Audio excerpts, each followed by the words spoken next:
right, welcome to section 3.6 on derivatives as rates of change, and this is going to be a little bit different than the last couple sections because we're actually going to be doing some applications of the derivatives, and so it's a little bit more word problems and a little bit more higher thinking as to what we need to use in order to answer the question. So this section is devoted to derivatives as rates of changes. All around us, there are states of change. The internet is increasing, your blood pressure fluctuates, as supply increases, prices decrease, and the universe is always expanding. Now, this section explores a few of the many applications demonstrating why calculus is called the mathematics of change. So we start by very easy with a one-dimensional motion, and it says describing the motions of objects such as projectiles and planets was one of the challenges that led to the development of calculus in the 17th century. And so we're going to begin by considering the motion of an object confined to one dimension.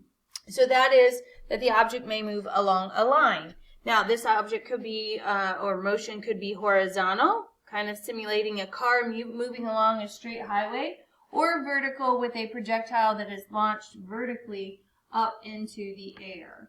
Okay, so we turn to the next page and we get this picture here, and we're going to remind ourselves what average velocity is over an interval, and instantaneous velocity uses a derivative at a point. Okay, so here, average velocity, if you recall, is basically the difference in the function values. Let me scoot that up a little bit, and I'll write up here.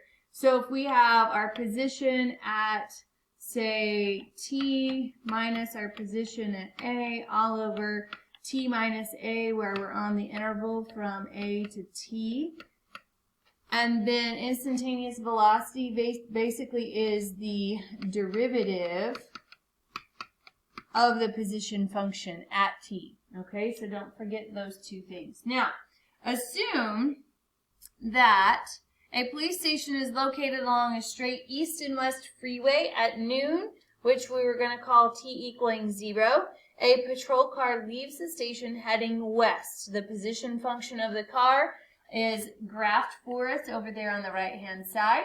Gives the location of the car in miles east or west of the station t hours after noon. So notice that we have west is where we are, s is less than 0, and S is where we are greater than 0 is east of the station. So S meaning greater than 0 is positive. That means that we are east of the station until we get to this point, and then we go west of the station. Okay, so basically here's the station and here's the station as well. Now, we want to describe the location of the patrol car during the first 3.5 hours of the trip. Now that's our entire graph here, okay? So you have to kind of look at, okay, what are we doing here?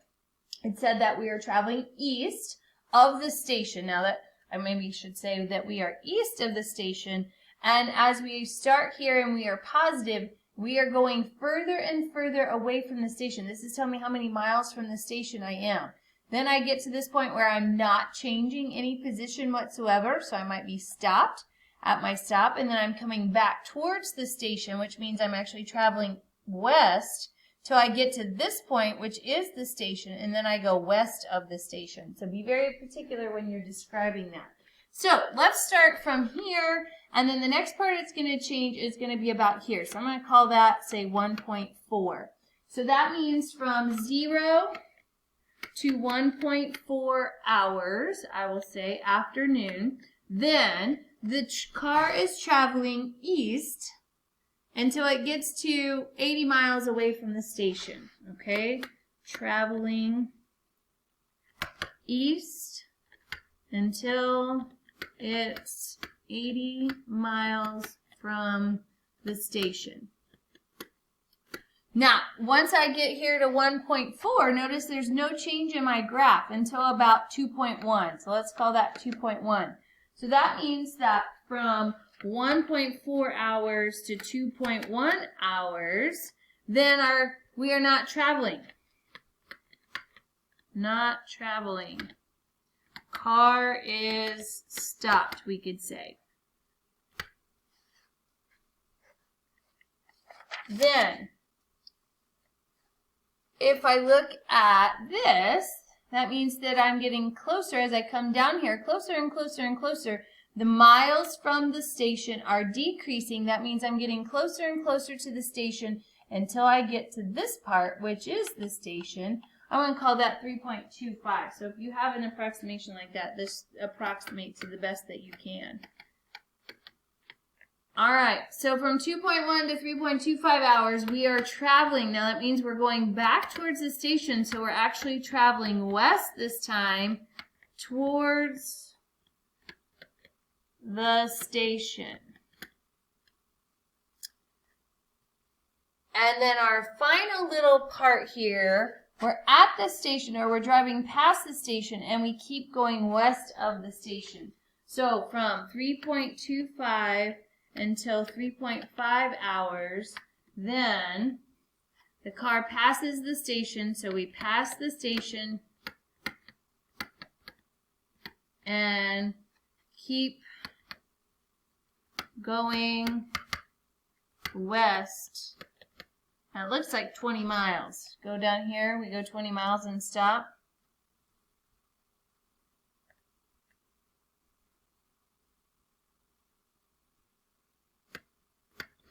All right, sorry for the delay. Okay, so that's kind of our synopsis there for that graph. Now, part B, so that's A. Part B says we need to calculate the average velocity of the car between 2 o'clock and 3 o'clock. Well, remember, this was noon. So 2 o'clock past that means that's 2 hours. So here's 2 o'clock, and here is 3:30, which is 3.5 hours past noon. So we need to worry about those spots right there, okay? Now, average velocity. I have to find the position of the furthest one minus the position of the closest in terms of t here. So we're on the interval from 2 to 3.5. So S of 3.5 minus S of 2 all over 3.5 minus 2, which is going to give me the average velocity. And so our values come from our graph. So at 3.5, what's the position? The position, we are down here at negative 20. At 2, where are we? We are at 80. So that means that S of 3.5 is going to be negative 20. Then I'm going to subtract the position at 2, which was 80, all over the difference of those two times is 1.5. So this is negative 100 on top divided by 1.5, and that will give you negative 66.7. And since this is a velocity and we're running at miles and hours, this would be miles per hour. Okay, so the average velocity for that entire time from 2 to 3:30. Now, should it be negative? Well, of course, your direction is going back the opposite way, and so it should make sense that that value is negative. Now, on part C, at what time is the instantaneous velocity greatest as the car travels east? So, traveling east happened from noon to our 1.4, okay? I want to know when the instantaneous velocity is greatest. Now, instantaneous velocity is the derivative, which is AKA the slope of the tangent lines. So, I would like to evaluate the slope of the tangent line. So if you see here, I have a tangent line, what happens to those slopes? Those slopes get steeper, steeper, steeper, steeper, until I get to about here when they start flattening off again, okay? They get smaller, smaller, smaller. So our greatest, we're going to not just pick one, we're going to pick a range. So right through here is a linear piece. Again, we're just from 0 to 1.4 because this is the place that we're traveling east. So this is almost linear at this point. And so that's actually going to be the greatest that I have there. So I'm going to say that we're on the intervals from 12:30 to 1 o'clock p.m. And you can make a note on your paper if you want. Oops, sorry. You can make a note on your paper that says something like the slope between 12:30 and 1 is the greatest at that point. Okay? Slope actually of tangent lines are the greatest here. or something like that. Okay? So, remember, instantaneous velocity is the derivative. Derivative is the same as the slope of the tangent lines. Then, we also want to remind ourselves of the average velocity because that comes into play as well. Okay? And we found that in part B on the interval from 2 to 3.5. Okay? So that's our one-dimensional. Then we're going to kind of change things a little bit. Talk about speed, acceleration, and free fall, where we get into some two-dimensional stuff as well. Now, before we do that, we need to make a couple definitions and remind ourselves of what velocity is, definitely, and then identify speed. Now, velocity is defined to be the speed of something in a given direction. Therefore, it gives us speed and a direction. Now, if speed is just warranted, that's all we want to know. One disregards the direction, hence the positive or negativeness. So we can define the speed to be the absolute value of the velocity. Oh goodness, sorry, didn't know what happened there. Okay, so the speed is the absolute value of the velocity. Now, we can also talk about acceleration of an object, it should say. Sorry. On a car, think of this as your gas pedal. So acceleration is how much that you're pushing on your gas pedal and how much it's coming off of that, okay? That is your acceleration when it's increasing and when it's decreasing. So here we are going to define our function s as f of t. And then we've already kind of looked at the velocity quite a bit. But as a reminder, at any time t, the velocity is equal to the derivative of s with respect to t, which is also can be written as f prime of t, which can also be written as s prime of t. So lots of different notations, making sure you know it's the first derivative of the function. Now, the acceleration, how much that we are increasing or decreasing at any time t, is defined to be a equals dv over dt, which means I have to take the derivative of the velocity this time. So if I've taken the derivative of the position to get the velocity, and then I have to take the derivative of the velocity to get the acceleration, that means that we're looking at the second derivative of the position function is the acceleration, which we could also define that as f double prime of t and s double prime of t. So again, lots of notation. Remember, acceleration is the second derivative. Now, when we look at when things are stationary, okay, an object is stationary when v equals 0. When our velocity equals 0, that means our speed is 0. That means we're stopped. That should make sense. Now, in an object situation, when we are moving to the right, when we say our velocity is greater than 0, and moving to the left when our velocity is less than 0. Okay, when it's negative, when it's positive. Now, I'm also going to, right at this point, make a note that when you have velocity equaling 0, this is the highest point of a projectile.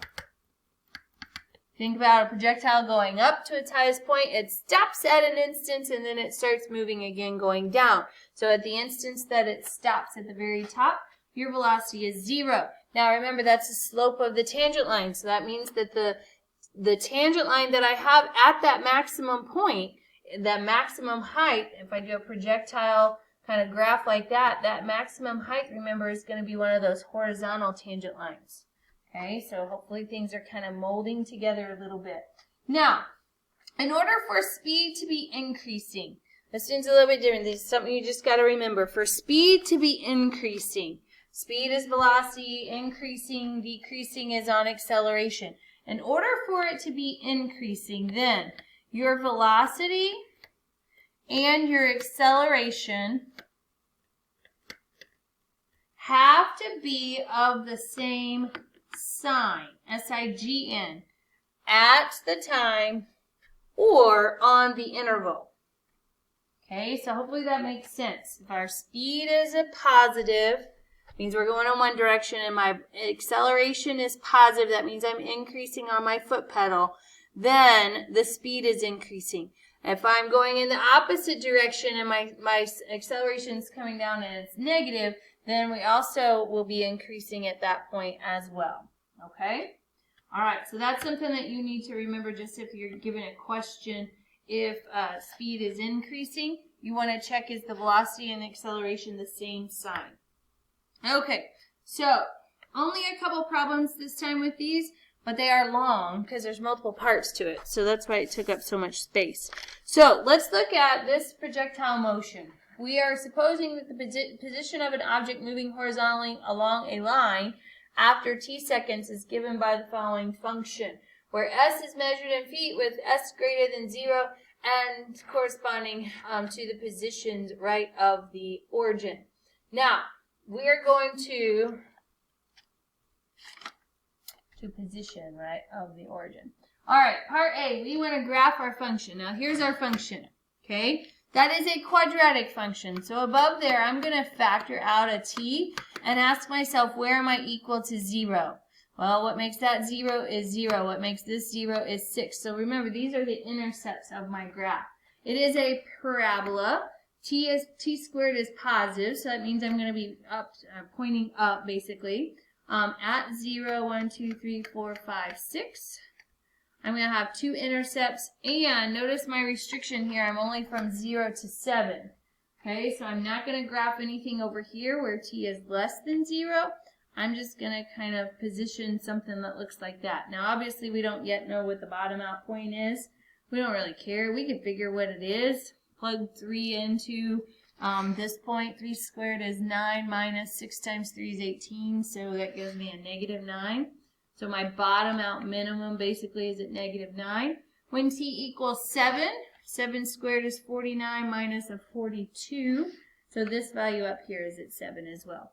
So just give a sketch. Basically, this is kind of the idea that we have there. Now, part B says we want to find and graph the velocity function. So let's stop there.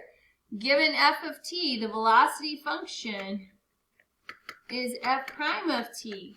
So we want to make sure that we take the derivative of this. Now, yes, you can use your shortcuts. Bring the 2 out front, decrease the power by 1, gives me a 2t.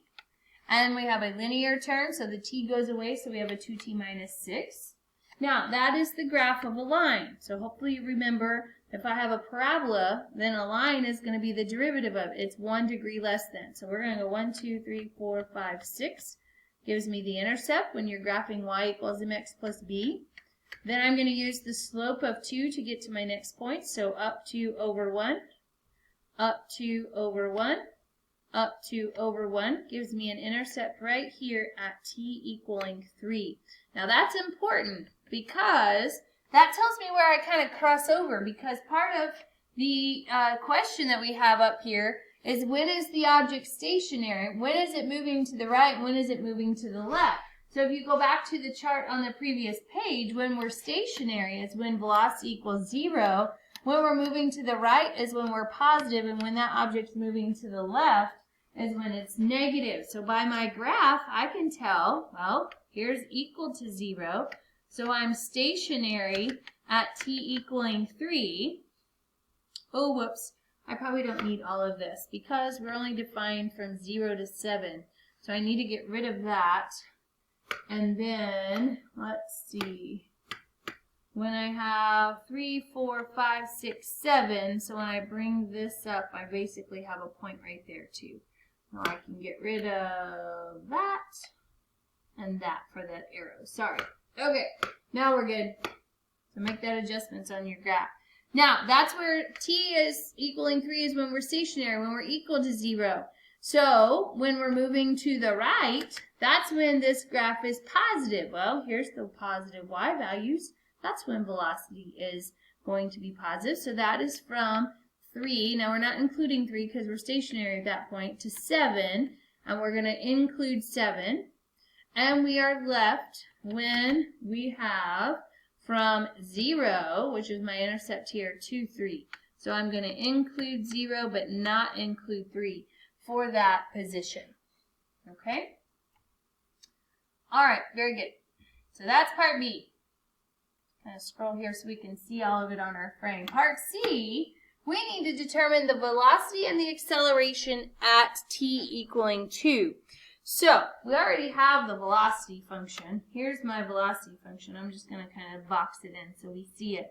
let's go ahead and find our acceleration function, and then we'll go ahead and plug in 2. Okay, so acceleration, remember, is the first derivative of the velocity function, which means it's the second derivative of the position. So if I take the derivative of this, here I have a linear term, the t is going to go away. This is a constant, so therefore my acceleration is just 2. Okay, now, units, we haven't talked about units of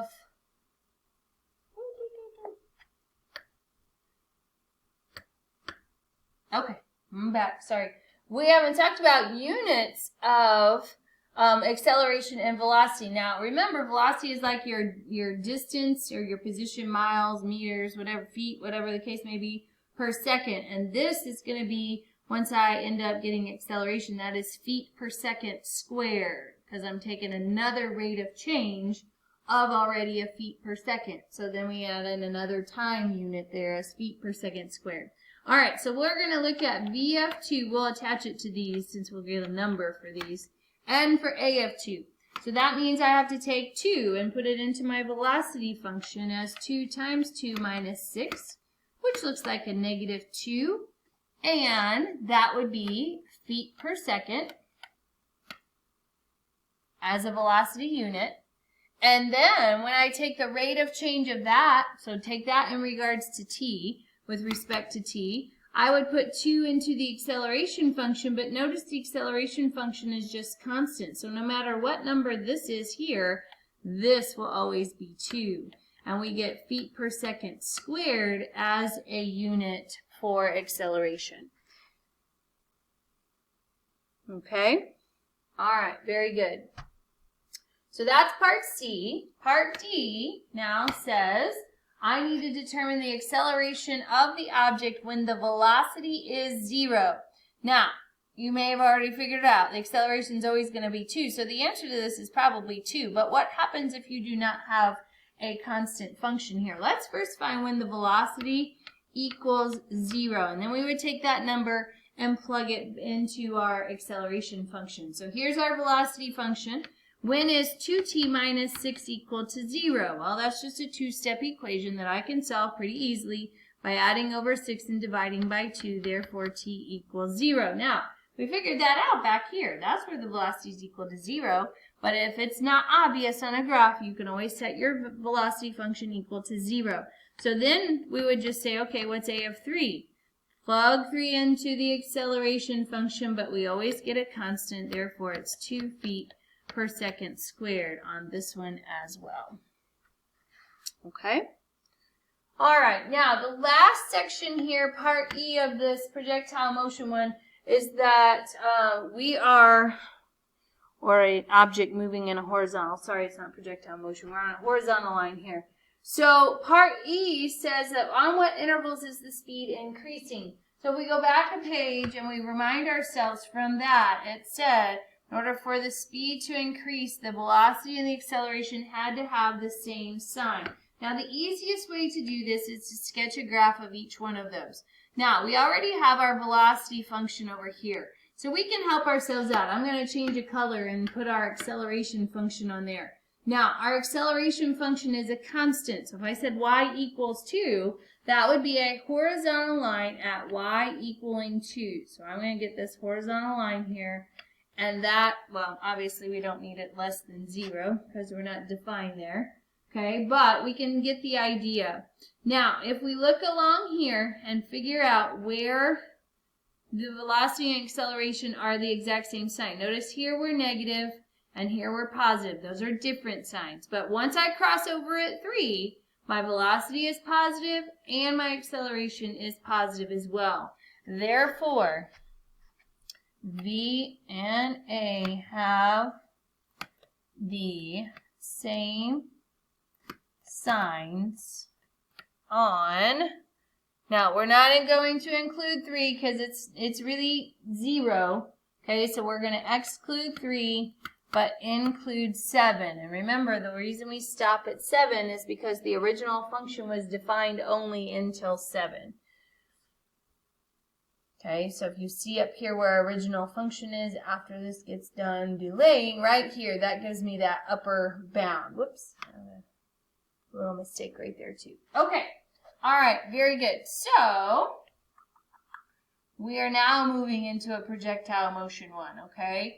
Now we're off of a one-dimensional situation. We now actually have a projectile that will be going up and coming back down. So it's actually going to be in a parabolic form. Suppose that a stone is thrown vertically upward with an initial velocity of 64 feet per second from a bridge that's 96 feet above the river. By Newton's laws of motion, the position of the stone, measured as the height above the river after t seconds, is s of t equaling negative 16t squared plus 64t plus 96, where s equaling 0 is the level of the river. So if we just want to sketch it here, okay, it says that my bridge is 96 feet up above the s equaling 0, which is the river. So that means I'm going to throw that projectile up and it's going to come down and it's going to hit in the river somewhere.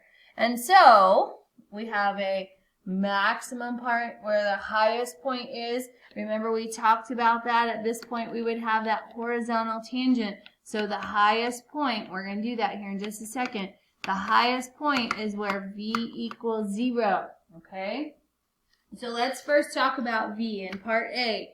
We are given this function and we have to now take the derivative of it to find the velocity of the stone after t seconds. So the velocity of t, if you need to remind yourself that it is the first derivative of the position function, I'm going to bring the 2 out front, multiply by negative 16 to get a negative 32, decrease the power by 1, gives me a t, and I have a linear term which is just 64 because the t goes away, and this is a constant, therefore it's 0.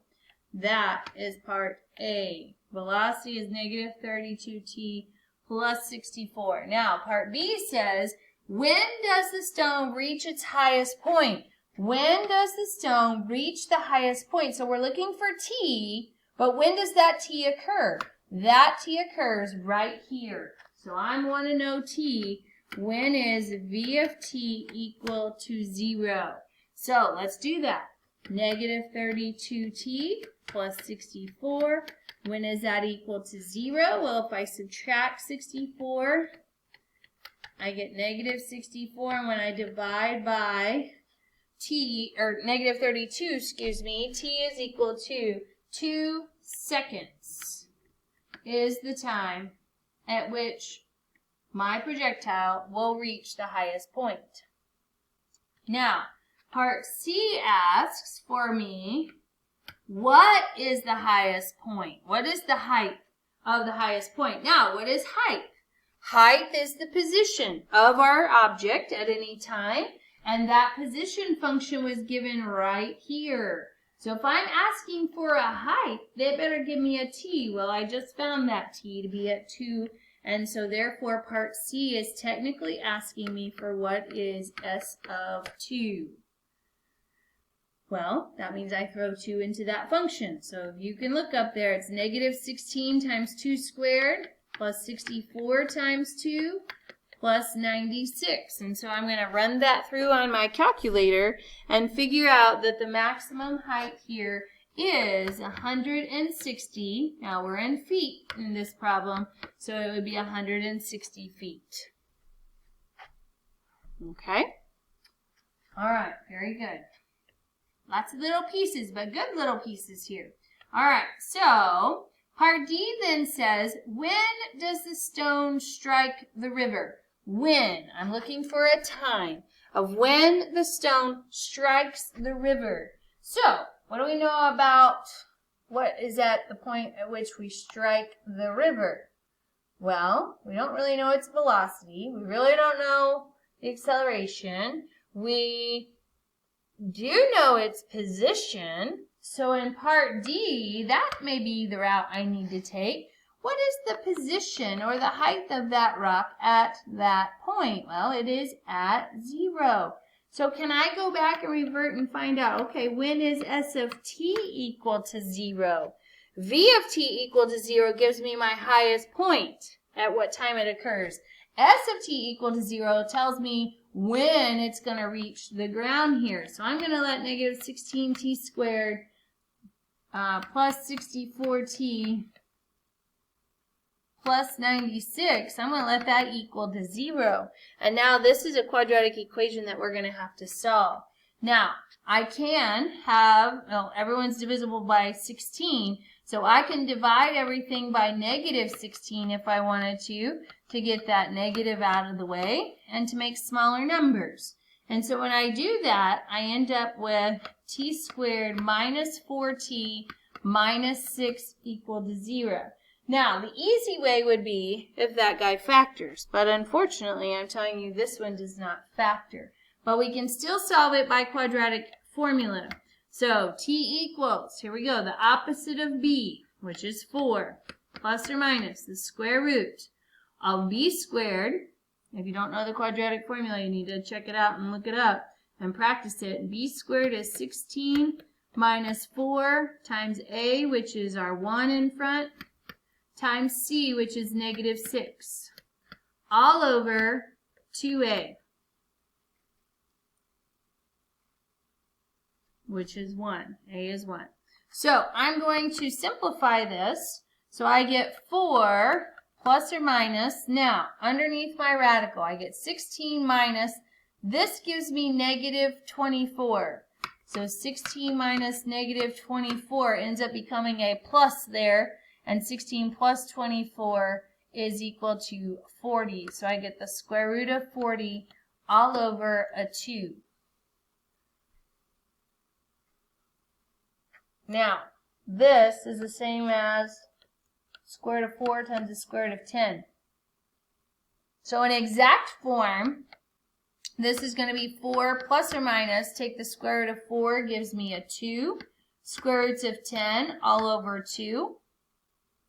And since each one of the outside numbers without a radical have a common 2, I can divide by 2, divide by 2, and divide by 2. So ultimately, I get 2 plus or minus root 10.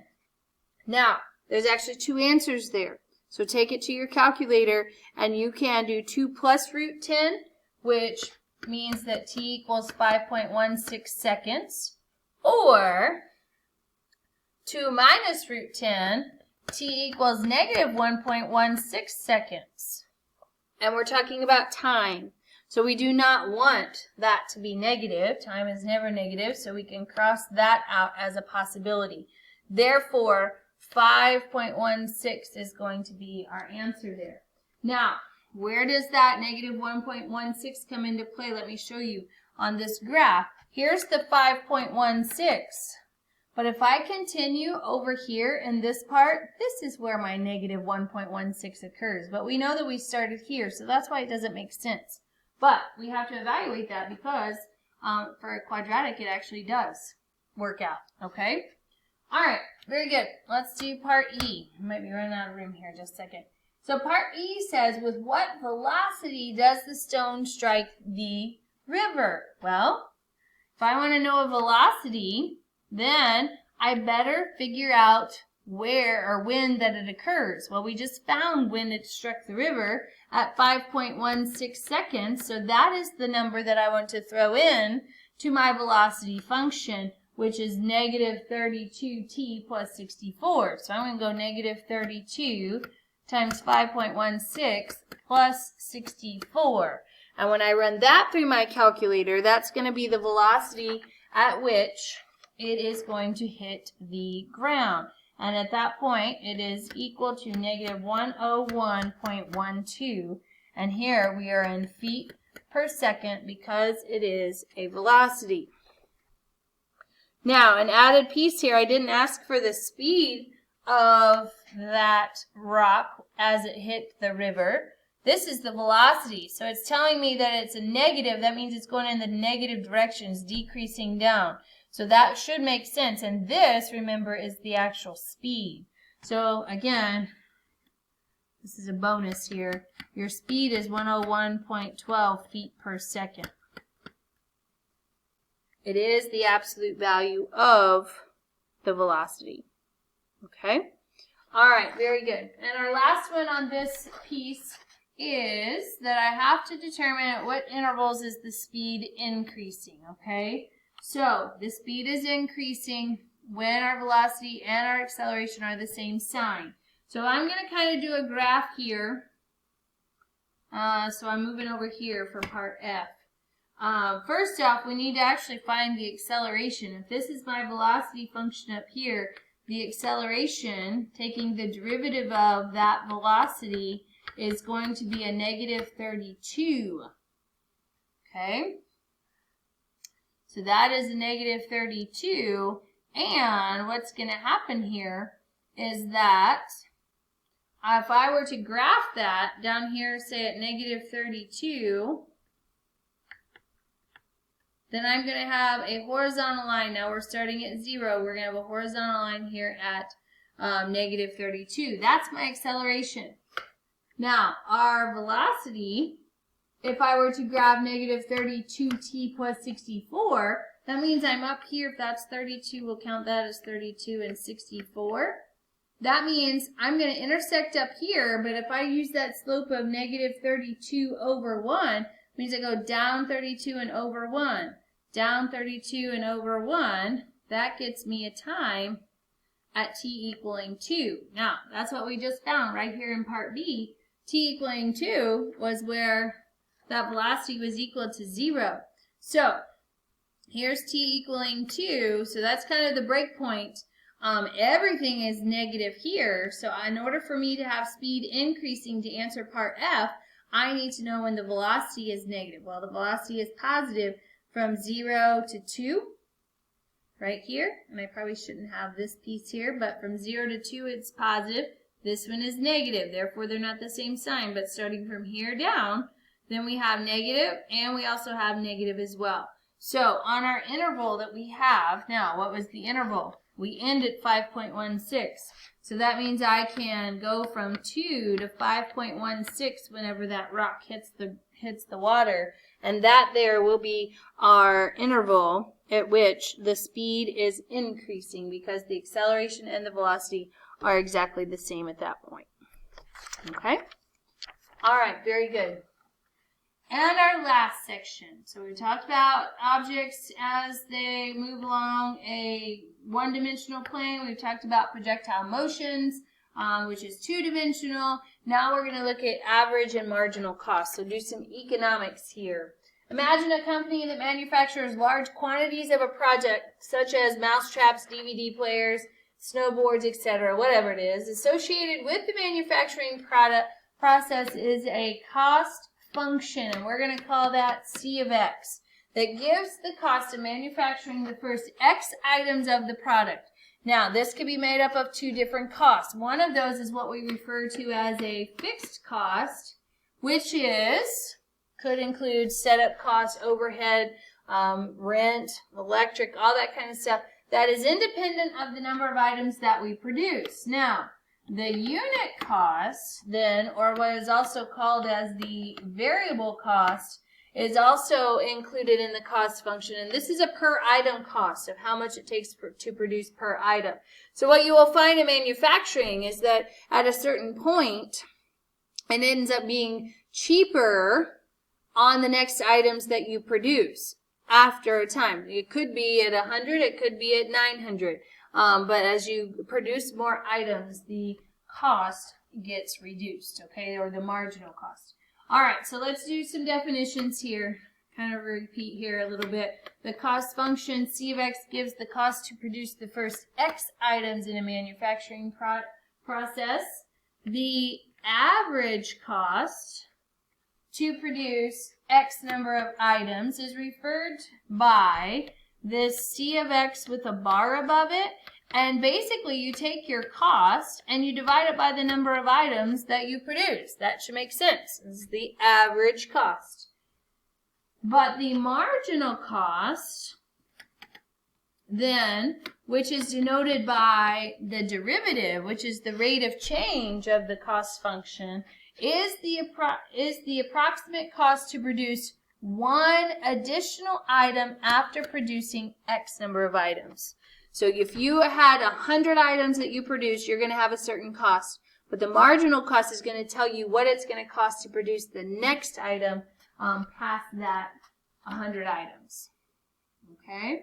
So let's see what we have here. Let's see if we can maybe cover that piece there and do parts A, B, and C. So suppose we have a cost of producing X number of items is given by this function. Notice that we are producing anywhere from 0 to 1,000. And we need to determine the average and the marginal cost function. So part A, we're going to look at the average. The average is defined to be that C of X bar, which means I'm going to take C of X and divide by X. So that means I'm going to divide by X, and divide by X. Well, X's are going to cancel here, and I'm just going to be left with 1 on the bottom on that one. So negative 0.02X when I divide this by X. When I divide that by X, that X goes away, gives me a plus 50. And when I divide that by X, it becomes 100 over X. So don't panic, because you have something else there, okay? So that's our average. Now, what is the marginal? Marginal, which is defined to be the derivative of our cost function, means I now need to come in here and use the power rule to take the derivative of this. By taking the 2 out front, multiplying by that gives me a negative 0.04x. This is a linear, so when I bring the 1 out front, it still gives me a 50, but when I decrease, gives me a 0. That goes away, so I get a plus 50, and this constant then goes away. So here's our average cost, and here's our marginal cost, okay? Part B says that I need to determine the average and marginal cost for 100 items. So that means that I'm going to find out what C of 100 with the bar above it is, okay? So I need to plug 100 into each one of these. So I get negative 0.02 times 100 plus 50 plus 100 over 100. So this is 1. This becomes a negative 2. So negative 2 plus 50 is a 48 plus 1 is 49. So that equals $49. Now that is the average cost per item. So that is $49 per item to make it. Now, what is the marginal cost of 100 items? So if I throw 100 into here, when I multiply by negative 0.04, I get whoops, not 500, it should just be 50.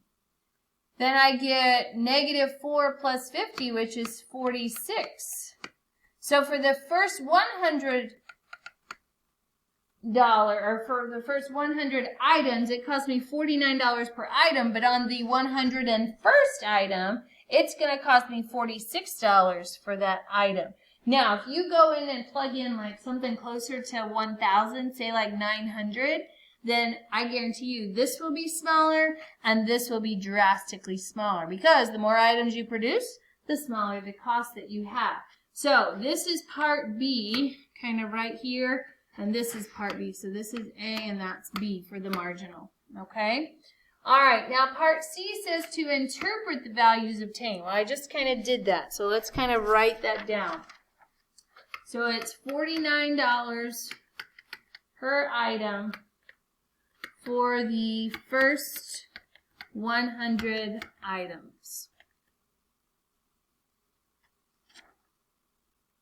And then the $46 is $46 for the 101st item. Okay, or $46 to produce the next item. You don't have to call it the 101st, but in this sense, that's what it would be representing. Okay? All right, very good. So those are pretty much straightforward. After we run through all those projectile motion ones and ones moving along a horizontal path, then we get to some easier stuff, okay? But sometimes this one's harder to understand as well. So hopefully you practice some of these, and so these are the applications. And then past this, we're going to get some more derivative techniques to finish up chapter 3. So until next time.